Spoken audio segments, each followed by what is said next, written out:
thing. Yep. Yeah, we're on. We're live. We're live. Alright. For anyone who's in here and, really wants to geek out and tune into the live stream at the same time. There's so many. 2 hours. There we go. Yeah. So do we have any viewers? Like I'm gonna get on to see. 50? Wow, nice. That's crazy. Hey, we got a viewer here. Alright. I'm seeing this as an instant success. Yep. Alright, guys, so we're going to get going on our meeting today. Kayla, would you like to introduce our ethics speaker? Or we're going to get food, but just so everybody knows who she is. Yeah. So today we've invited along Marianne Sellers. She's a Ivy Tech philosophy teacher who's got business experience. So I figured she'd be a good fit to come and have a conversation with us about business ethics for our ethics component for the. It's like an IMA necessary thing. So we have her today, and then another announcement for the accounting club would be that the accounting club forms are due today. So if you haven't sent your dues in or fill out your form, make sure you get that to Kyle LaFave, who's sitting right there. And that's it for me. And I also like to announce we have Bridget from the Young Professionals. It's part of the accounting circle. They help put on the accounting extravaganza, which we all enjoy going to like in November. So she's from the Young Professionals. And we really appreciate her coming, and we appreciate the Young Professionals, all they do for us. So we have that, and then we have some outside stuff to attend to. Yeah. So if you guys haven't heard it yet, I'm sure most of you probably have. Does anyone not know about the pork chop dinner? I think everybody here knows. Everyone knows. I've only been talking about it for like the last 2 months. So, So it should be good. So if you volunteer for that, just a reminder that it's happening on the 17th. Well, maybe Pork chops. Hint the name. Yeah. So is that for the 4-H? That's Ward County, right? Yep, Ward Okay. County 4-H Fairgrounds. So look forward to seeing you guys all there. We'll probably just send out a thing to confirm. I have a sign-in sheet for everybody that has. Yeah, we'll have a meeting I think before that too, or an officer meeting. It'll be professional, but we can tell some people to stay after just for a couple minutes to talk about specifics, because that would be on Saturday, right? Yep. Okay. So cool. That'd be after spring break too. Yep. So yeah, for anybody that doesn't know, we have spring break next week. So like everybody knows that no meeting on spring break. Thank goodness. All right. I mean, I'd love to come out here and have a meeting if you guys would. Probably no. So next up, so today we're talking about we got virtual Beta Alpha Psi launch. And for those of you who didn't see the email, I just basically copy and pasted the email and put it up here. So if you don't feel like reading that, you can just look at your email. But yeah, so go subscribe to our YouTube channel. That is how you can tune in to our live stream. You have to be subscribed, and you should get a notification like on your computer whenever we do go live, which is pretty nice. But yeah, so that's pretty much all there is to it. As far as how to get credit for the meeting, you have to type your first and last name in the chat box and send it. And you also have to ask the professional at least one question. So those are the requirements to getting credit for attending the meeting virtually. And then as far as the bylaws go, you can receive up to 3 professional hours that way, or 3 meetings. So, yeah, so cool thing. If you have any questions about that, Stephen Cole's our VP of Tech, so he's running the camera right now. Everyone say hi. Mr. Cameraman. So. And Jesse forgot the tripod, so. Yeah, I did forget the tripod. Thank you, Jesse. He's so tired. It's gonna be like all your. I thought it'd be better for him to do it manually first, so he can appreciate the tripod. Yeah. Well, I already appreciate it, so. I'm all about hard lessons. So. All right, and moving on.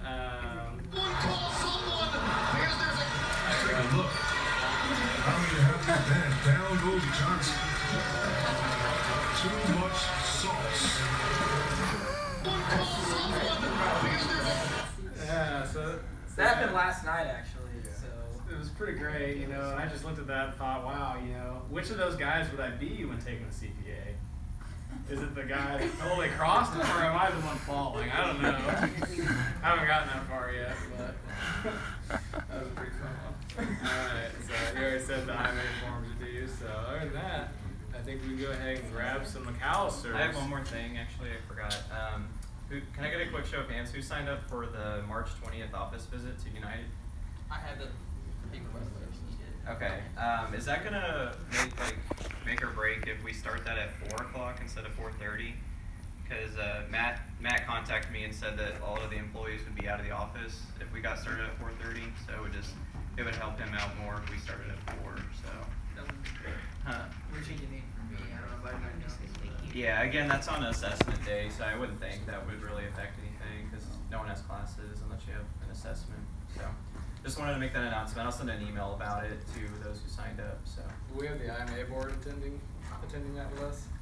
Yeah, I need to get more specifics on how that is gonna have to work because that was kind of thrown at me at that meeting. There's a good chance that the Evansville IMA board will also be on that industry tour. So, because it feels a requirement for them too. So, yeah. So if you want to make some, really make some connections, it's a really good tour to go on. Yeah. All right. Yep. So come on down and get some food, guys.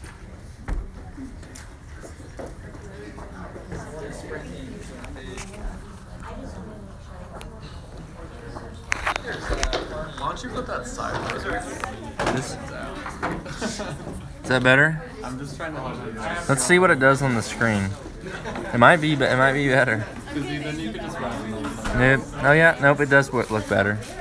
It looks better on the screen too. I didn't know if it was gonna go full. If it would go full screen. Yeah. But it did. So we're good. Good call. No, I know. Oh, it's live. Oh yeah, well, we're just gonna go ahead and leave it on because this is our first day doing it, so I don't want him to lose anybody by going off. Oh. And then, you know what I'm saying? So you don't know if you have users on the other end? Well, we don't have yet, but since the actual presentation hasn't started, somebody might log in. Oh. That's the thing.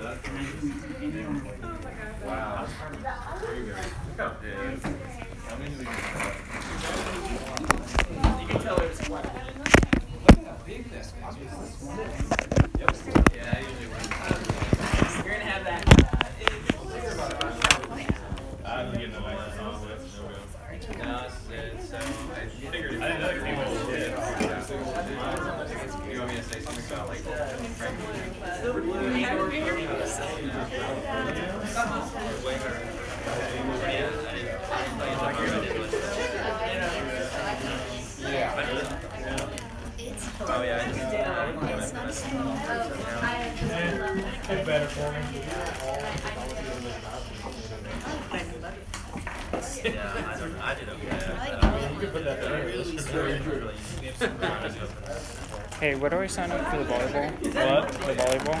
Huh? How do I sign up for that? Oh, I sent you an email invitation. Was that a few days ago? Yeah. I'll see what's reply to that.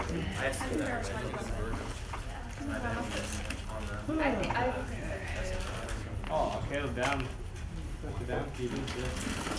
I don't want that playing on loop. So good. You can just put the title one up in front, full screen it if you want to.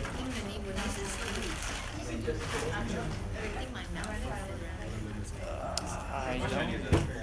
It's not too late. Huh? This is where it took me.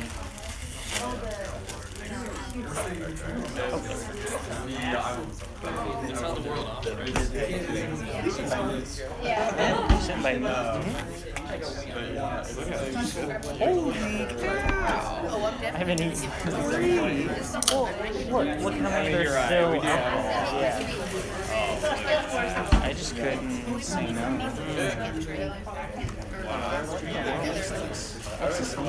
Thanks for the network. Like, what type of make?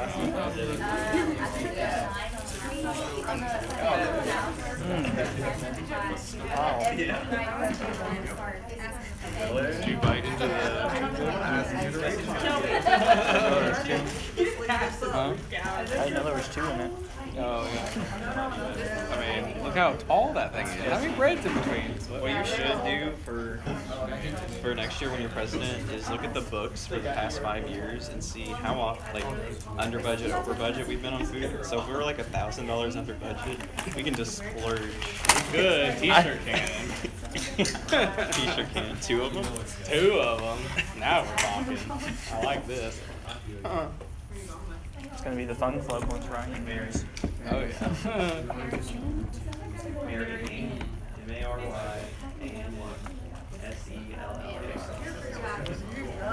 We're about to go to school. Yeah. Is that a live stream? You rocking?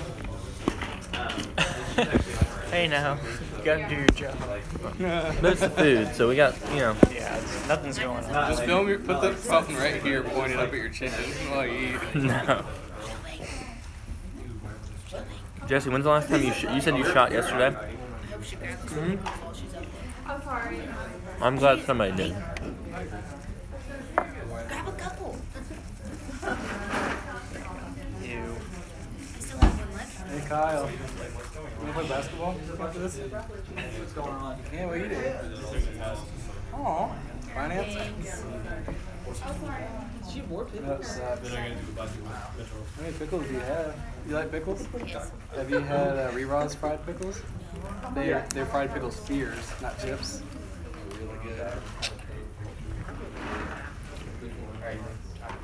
Just got a mouthful of onion. Oh, that's the word. I like little raw onion. Yeah, I don't like. Do you need anything else out of the way? Tom could just eat the onion. Just raw. Tom. Oh. It's like an apple. That's how he eats tomatoes like that too. It made me tear up if I bit into it. All right, the stage is yours. Stage is mine. Well, I know you all came for my presentation this afternoon, not the food. So you can go ahead and continue eating, please. I am Mary Ann Sellers. As Caleb mentioned, I'm from Ivy Tech Community College, and just to tell you a little bit about my background, I'm not necessarily a business person by education. I have a PhD in philosophy, and I know that humanities people and business people sometimes seem like they're a world apart, but actually there are a lot of connections between business and the humanities. Also, even though I teach philosophy, I've done other things in my career. Before coming to Ivy Tech Community College, I was the vice president for the college at Dyersburg State in Dyersburg, Tennessee. And throughout my career, I spent about 15 years in academic administration. I came to Ivy Tech as the vice chancellor for the college, and then I was the interim chancellor at Ivy Tech, and then decided to go back to the classroom. One of the things, the way that I met Caleb, I was here, I guess in the fall, giving a presentation, and met Caleb at that presentation. And one of the things that I always try to talk about, and I will be talking about this a little bit today, is some of my international experience. I visited probably about 12 countries around the world, and in fact, in most of those visits, it's been study abroad, so I've had students with me. And many of the classes in those programs were business-related classes, so we visited businesses in those countries. And so with my administrative experience, along with my international experience, I do have a passion for how business really connects with the humanities. Now, how many of you have taken an ethics class? All of you. So I'm probably not going to be sharing that much new, but you have to have a presentation as part of your club in relation to ethics, and hopefully my presentation will be different than some of the things that you've talked about in some of your ethics classes. Another thing I want to mention, I know that you have your mouths full right now.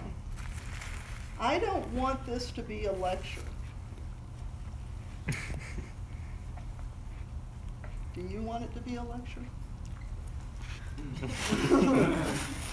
So what I hope that we're going to do this afternoon is have a discussion. Now, most of you raised your hands when I asked if you'd had an ethics class. So would one of you like to tell me what you think ethics is? The science of decision making. Huh? Like the science of decision making. The science of decision making, to some extent. Good definition. Who else would like to share your definition? Yes. A guideline of what's right versus what's wrong. A guideline of what's right versus what's wrong. Very good. Who else? How many of you passed your ethics class? Oh, there's one. How people behave. Absolutely. Absolutely. Anyone else?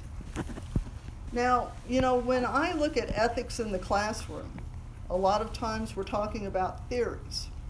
We're not going to do that today. And when I think about ethics in the workplace, one of the things that comes to my mind is not only that kind of view of what's right and wrong, but also how we should live and how we should live within the workplace. Because all of you, and I was talking to Maddie, is that correct? A few minutes ago. One of the things that you all want to do is to move into the workplace soon. Maddie has another year left here at USI.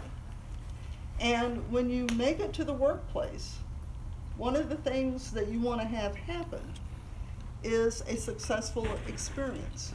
You want to be the best person that you can be within that workplace. So the first thing that I have on the board is, you know, the word ethics. You all defined what you think ethics is all about. It does fall within a broader school of philosophy called axiology, and that means things of value. So when we look at ethics in the workplace, we're thinking about things of value. How many of you had a business ethics class? Any of you? I don't know if there is one here. There is at other schools. You don't have? It's going to be a CPA requirement soon. Yeah, I think they have one, but I don't Most know classes what's have required it, now. like, as a section in the course, but as the course itself, I don't think it's in the typical. Yeah, I don't know if it's titled business ethics. Business communications is kind of close. Right. Well, a lot of schools have actual business ethics courses. And you say you've had components in some of your classes that focused on business ethics? Let me see if this rings a bell for any of you. When you look at business ethics, first of all, are you looking at what's legal? Yes? Second, when you look at business ethics, are you looking at trying to create win-win situations? What's a win-win situation? Huh? Where both parties benefit. Both parties benefit. How's that going to work with ethics? No one has any clues, so you can't have a win-win situation with ethics? Yes?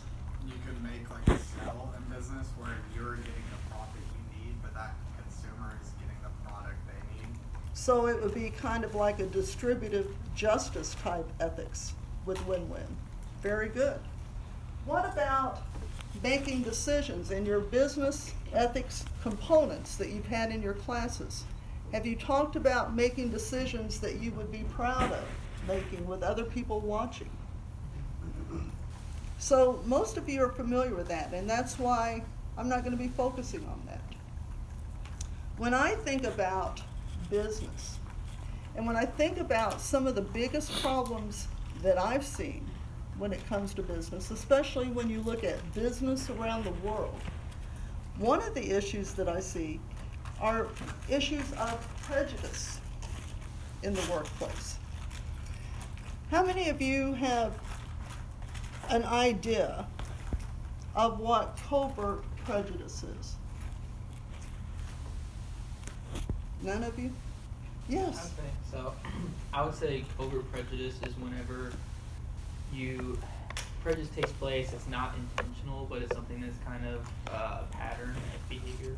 So covert prejudice would be a pattern of behavior. Yeah. Sometimes you're not even aware of it. Right. That's how I would think about it. How many of you are familiar with what overt prejudice is? What do you think overt prejudice is? From what I remember, I think overt prejudice is intentional whenever you do it on purpose. Okay. So that's. So when you're looking at someone who is overtly prejudiced, you know where they stand on situations. Covert is a little less clear. And I want to spend just a couple of minutes talking about 4 types of covert prejudice. The first type of covert prejudice is stereotypes. What stereotypes? You all don't like all these hard questions, do you? Like a predetermined notion of what someone is based on, you know, who they are, where they're from. Could be culture, could be race. Okay, so they're probably incorrect information about certain groups of people, and then we want to stereotype everybody who falls into that category into the same mold, right? Okay. How many of you could probably take a piece of paper and list a whole page full of stereotypes? You know, it's kind of interesting because we're socialized in a way that we create stereotypes. And the thing about stereotypes, have you ever thought about this? Have you ever thought about the fact that when a stereotype is introduced to you through your culture in some way, when that stereotype is introduced to you, even though you know it's ridiculous, how many of you still have something pop in your mind every time something that happens that has an impact on that stereotype? You said yes. Mm-hmm. You can't get it out of your head. Yeah, I mean, yeah, it's sometimes ridiculous, but yeah. Okay. Sometimes ridiculous. And that's the danger with stereotypes. It's a form of covert prejudice because you're not even aware of it sometimes. Second type of covert prejudice, bigoted humor. What's bigoted humor? You all know.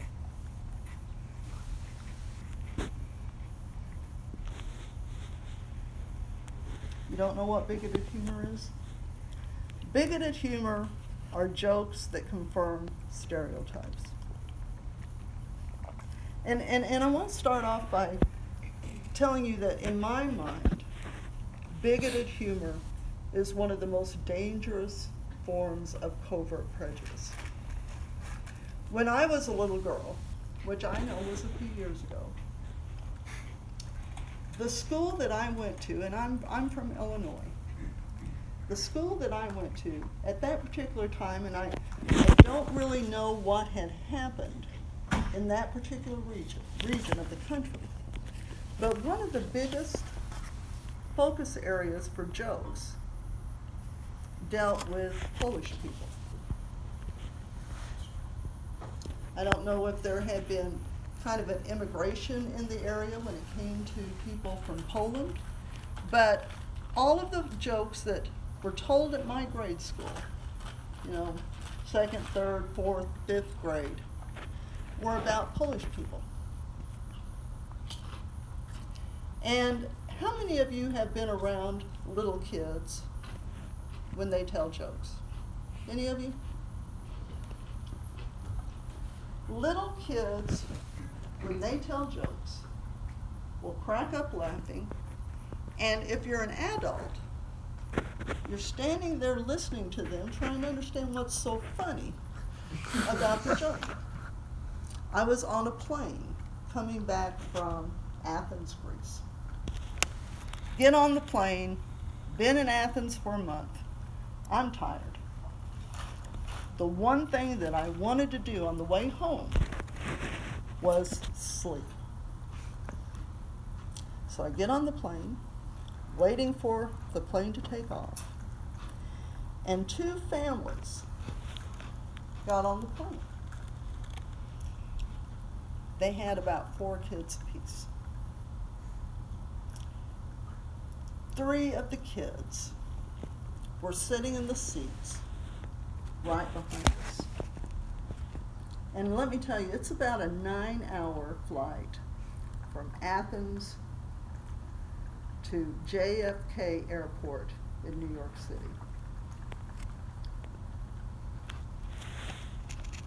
The entire 9 hours. Those 3 kids that were sitting right behind us were kicking the seats. Their hands would come over the seats. Their hands would come through the seats.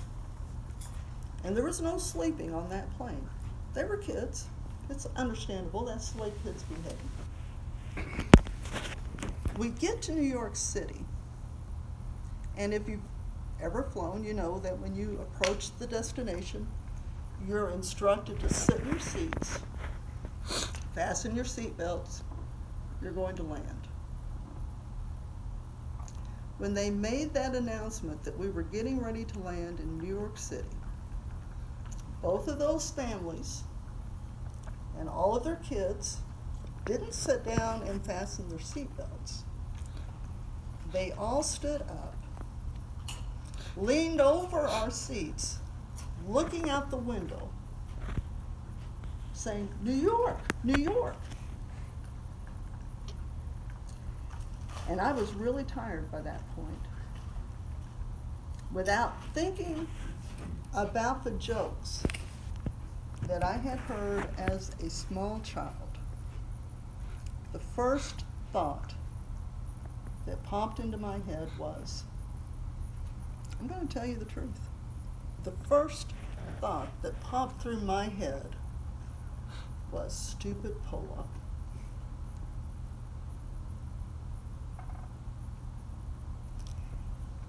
And what that tells me about covert prejudice is those thoughts don't go away, but they have an impact on how we view other people. Now, I like humor as well as anyone, but I think that when you look at working in a business environment, it's important to at least have in your head how all of these things are playing a role in terms of how you're viewing other people. The third type of covert prejudice, I said I was going to let you interact, but I don't know. Let's see. Third type of covert prejudice is language. A great philosopher by the name of Ludwig Wittgenstein, he was a German philosopher, once talked about how language shapes our thoughts in ways that we're not even aware of. And I'll give you a couple of examples that you can participate in. I'm going to talk about how language shapes our thoughts, and since I'm female, I'm going to talk about how language shapes our thoughts in terms of sex biases. Question for you. If a man in the business world has a really strong personality, what's a term or a couple of terms that you might use to describe him? Ambitious or charismatic? Ambitious, charismatic, huh? Confident. Confident. Oh, I like those. You guys did a great job.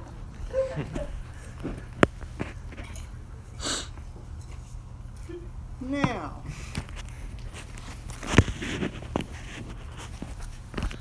if a woman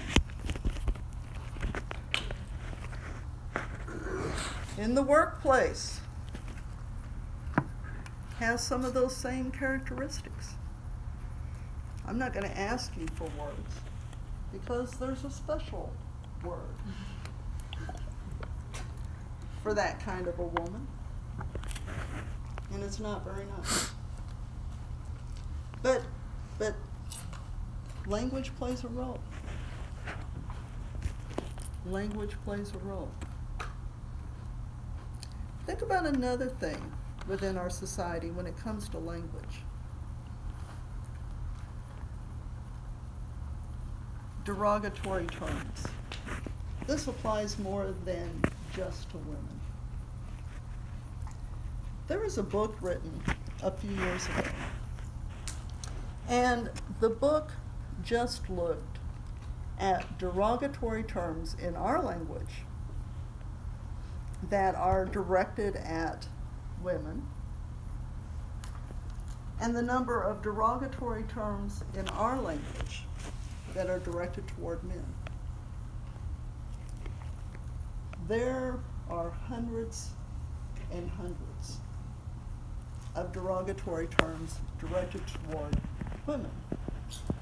There's a good dozen, 2 dozen derogatory terms directed at men. But I want you to think about this.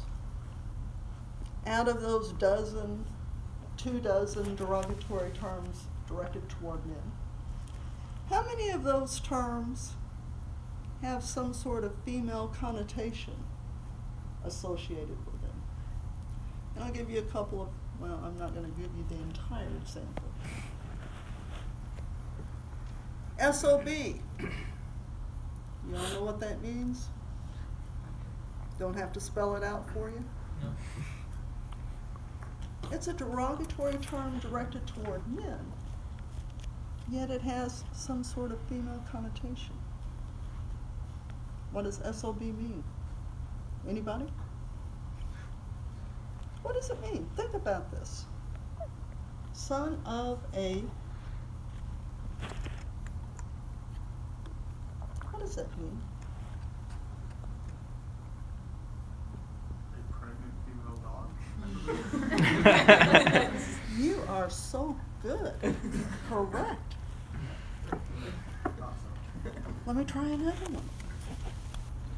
Bastard. I said it. Boy without a father. A boy without a father. So again, saying something about the mother. The big MF word, and I am not going to say that. But again, language. And it doesn't just apply to sex biases. What about language that we use to describe different groups that have been discriminated against within society? I mean, think about all of the terms that you can think of that describe a particular group of people, whether it's homosexual or someone from another culture or another race. And what I find interesting about a lot of those terms is that they dehumanize those groups of people. They create a dualism where groups of people become another. All of you eventually are going to go into the workplace. And one of the goals when you're looking at the workplace is to create an environment where everyone is treated equally, treated with respect, treated with dignity. And if you have all of these other things in your head that you haven't thought about, it's going to have an impact on how you operate within the workplace. The fourth type of covert prejudice is language. I mean, not language, I'm sorry, I just got done with language. How about gender roles? What are gender roles? Not your sandwiches kind of roles, but gender roles. Yes? Preconceived notions about what gender a specific role in an organization should be. Okay, very good. How do you think that that plays a role? What do you mean, like? Well, within the workplace, you know, when you think about gender roles and how we've structured our society, how do you think that that really plays out? I mean, We've come a long way, baby. No pun intended. But women still make about 77 cents on the dollar when it comes to what a man makes. Minorities fare sometimes even worse. So what about gender roles in the workplace? What are some of the pitfalls? How do we view people in the workplace based on gender roles?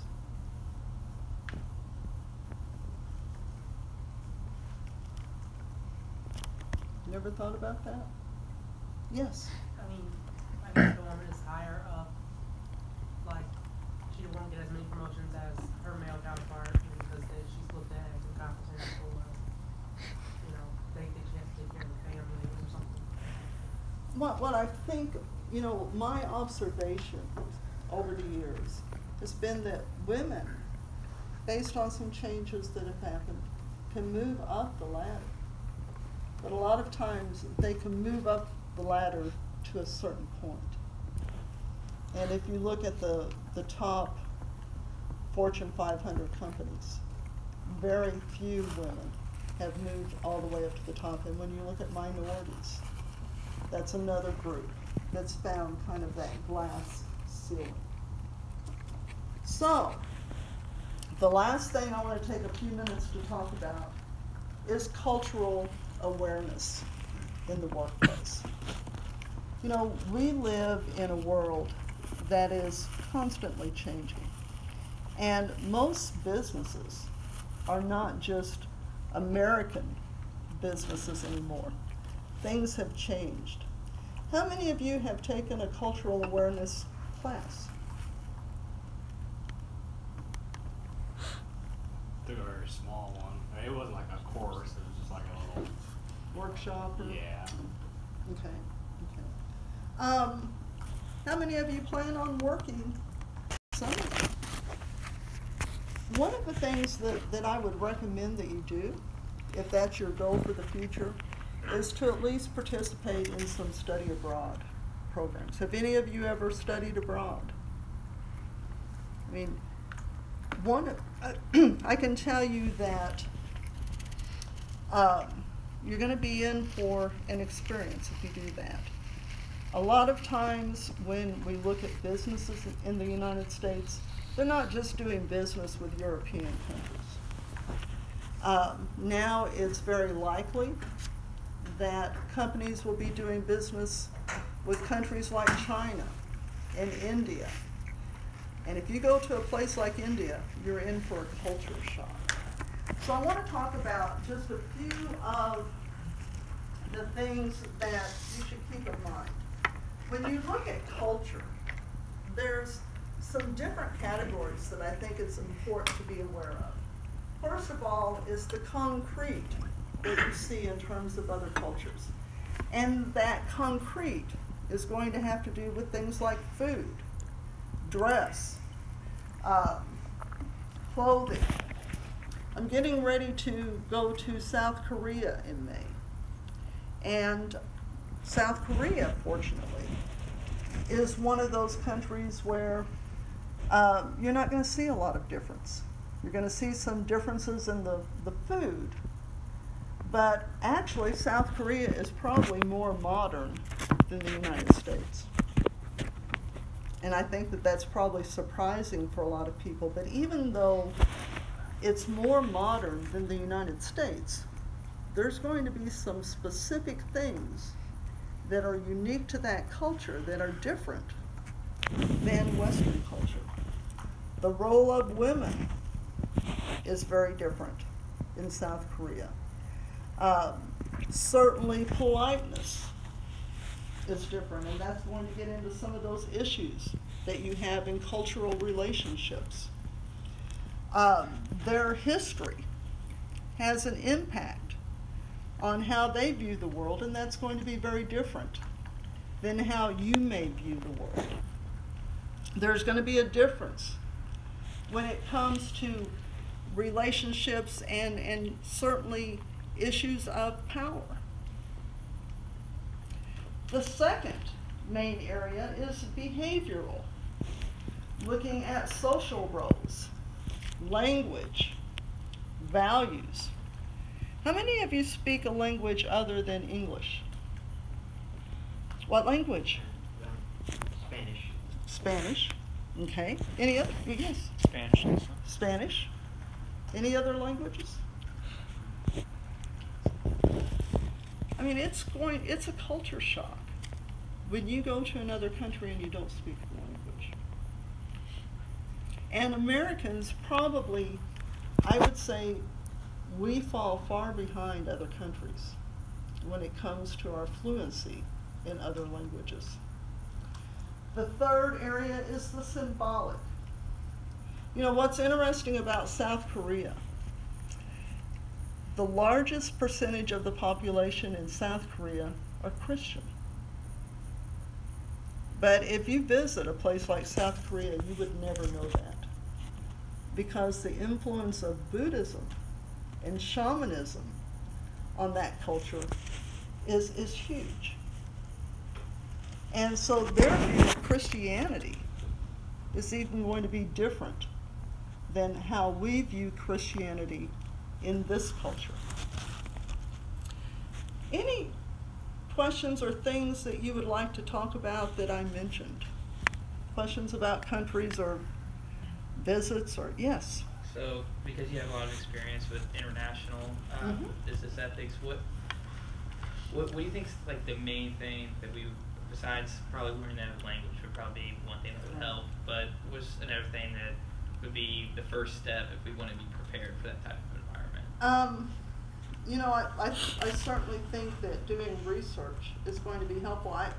I can give you an example. We visited a business in Tokyo, Japan.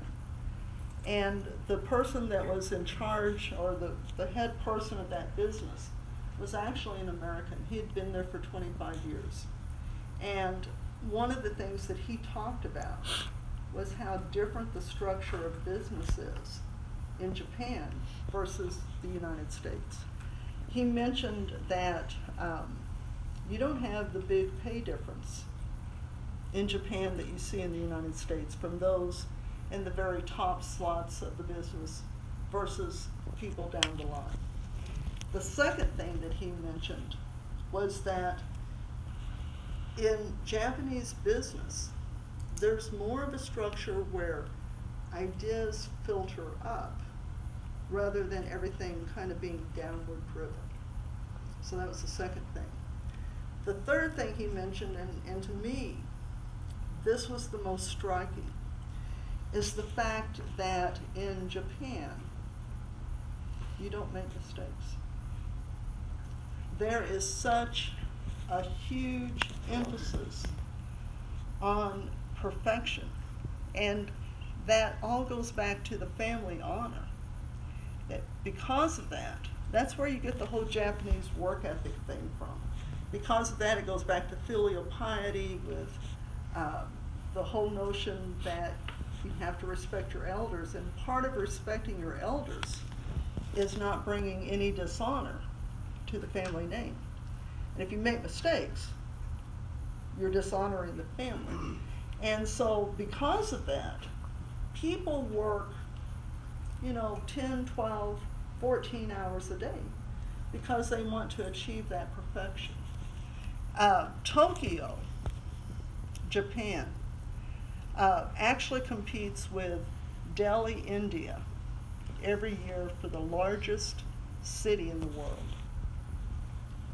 And it's a lot different than Delhi, India, I can tell you that, but population-wise, they're always competing for the largest city in the world. Tokyo has one of the greatest mass transit systems that I've ever seen in my life. But to get back to that whole business and that work ethic thing, when I first arrived, the next day we got on a subway. And I was struck, first of all, by the people standing outside on the platform. And their whole job, they had white gloves on, by the way, their whole job was to try to push more people in the subway car. So when you would get into a subway car, you really got to know your neighbor. I mean, it was packed. People were packed in there like sardines. And I'm used to being around American college students, and I don't want to offend any of you, but American college students are not exactly quiet, right? Got on this packed subway in this car, and you could have heard a pin drop.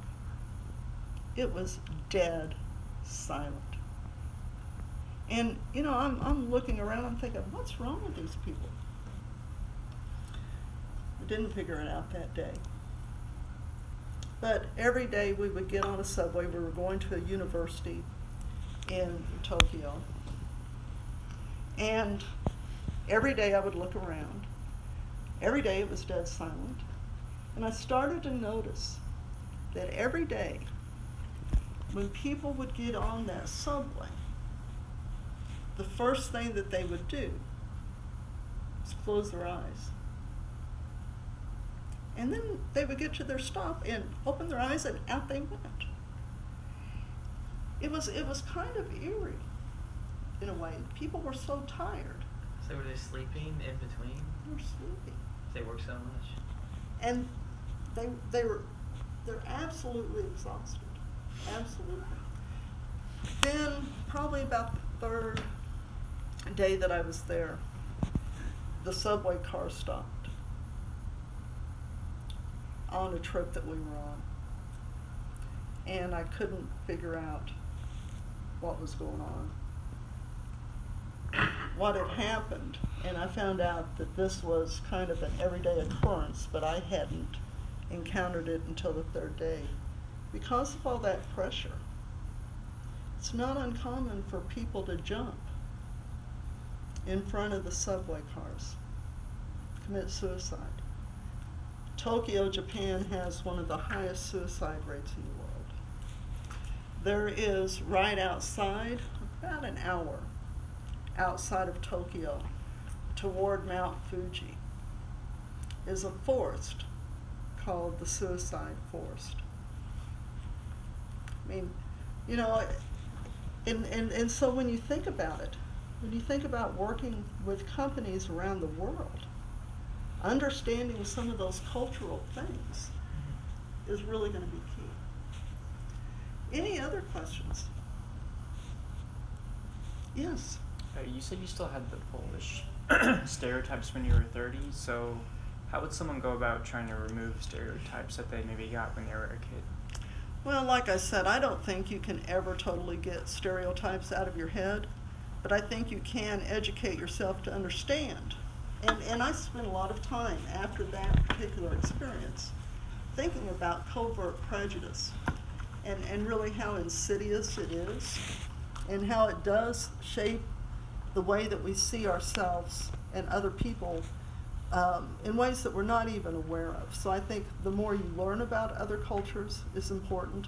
Being aware of covert prejudice and how it operates is important. Socialization, it gets us all when we're young. I don't think we even realize that to some extent. Any other questions? Yes.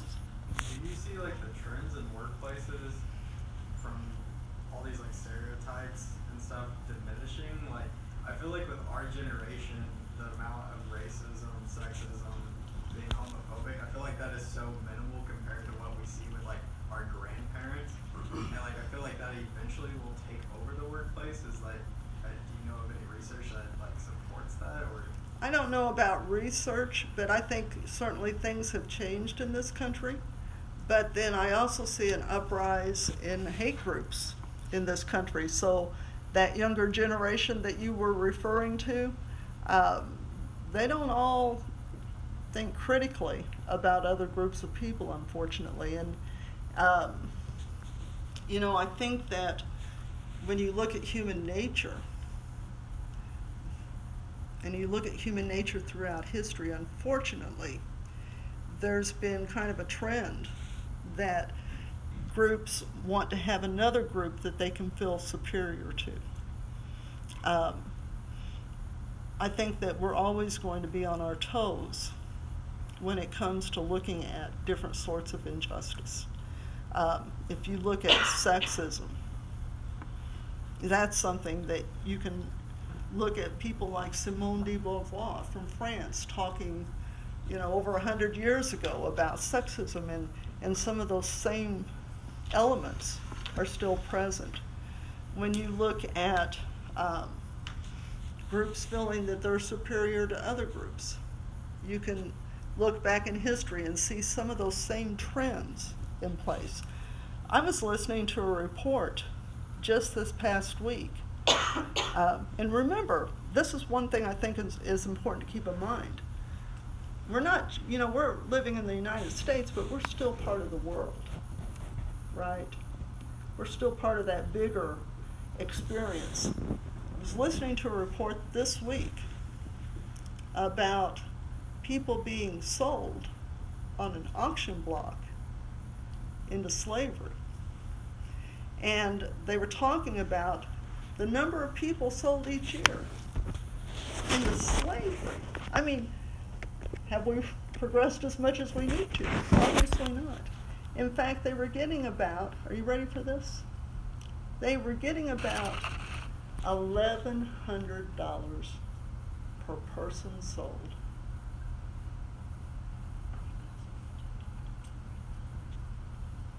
Yes. Where was that at?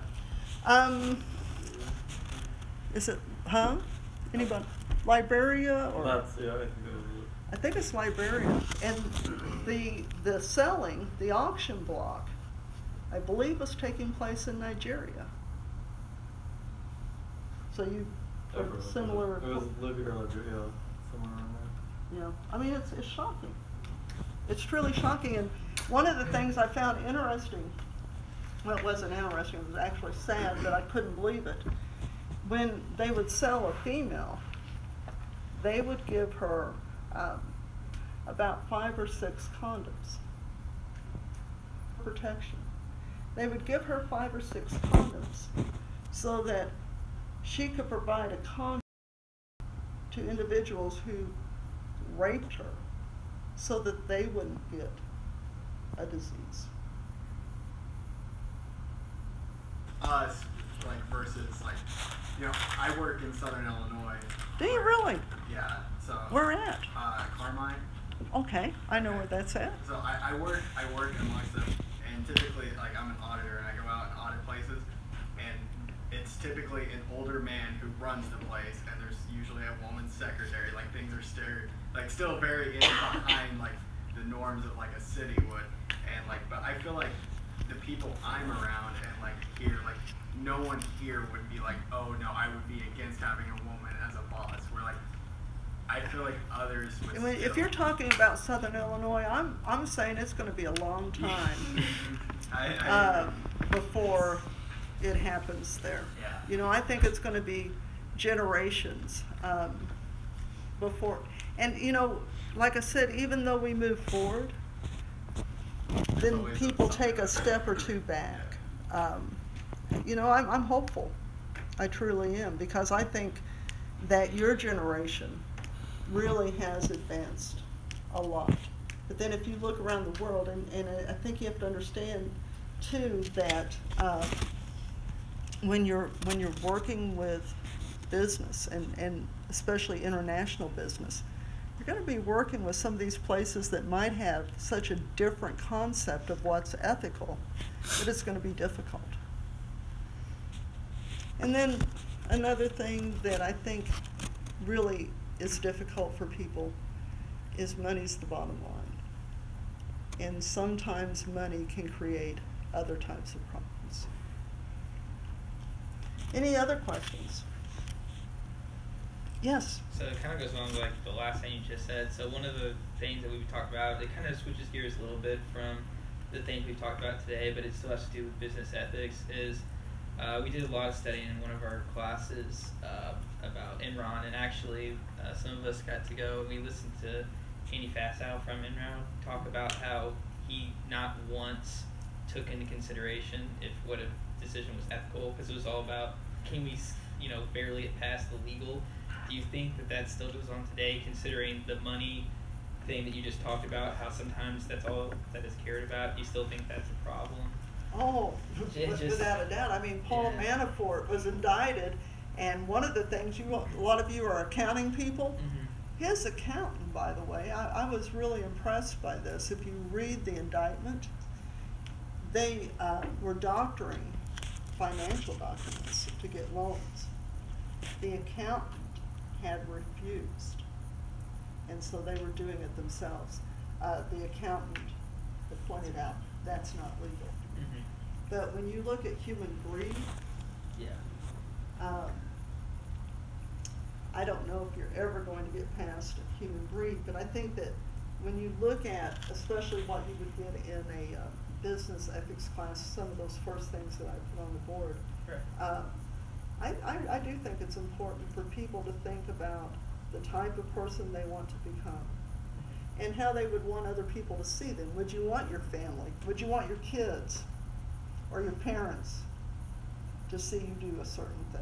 And if you can't say yes, then it's probably not right. Any other questions? Well, thank you for having me. I hope I was good dinner time entertainment. And good luck with the rest of your education. By the way, if you're interested in study abroad, this year I'm teaching in South Korea, but the deadlines have already passed. Next May, I'm going to be teaching a philosophy class in Italy for 3 weeks. So if you're interested in study abroad, get in touch. Thank you. Thank you, Mary.